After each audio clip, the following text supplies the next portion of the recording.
உவமையும் கருத்தும் 34. திருவருளையும் குருவருளையும் பணிகிறோம். உவமையும் கருத்தும் 34. கற்பனையில் தோயாத வான்போல்.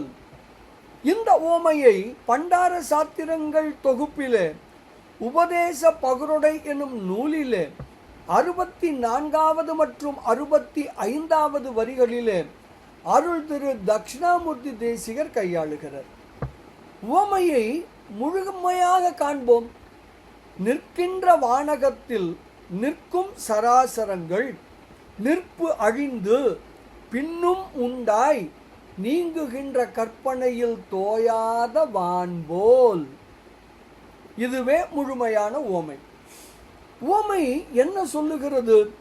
4 பூதங்களுக்கும் இடம் தந்து நிற்கின்ற ஆகாயத்தில் நிலை பெற்று விளங்கும் இயங்குவன நிற்பன ஆகிய பொருட்கள் அனைத்தும் அழிந்து தோன்றி மீண்டும் அழிகின்றதாகிய அந்த விதிமுறையில் தான் தோயாது விளங்குகின்ற அந்த ஆகாயத்தை போல.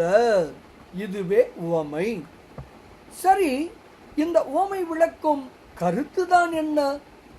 உயிர்களுக்கு துணையாக விளங்கும் நல் உணர்வும் அனைத்து உயிர்களுக்கும் ஆதாரமாக விளங்கியும் திகழ்கின்ற கடவுள் அந்த உயிர்களின் பிறவி பந்தத்தில் தோயாமல் உள்ளான்.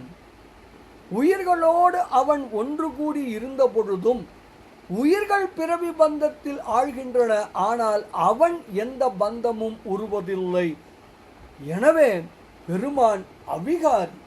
அவன் வேறுபடுவதில்லை, மாறுபடுவதில்லை. இதுவே இந்த உவமை விளக்கும் கருத்து ஆகும். இதனை உபதேச பகருடை எப்படி கூறுகிறது தெரியுமா?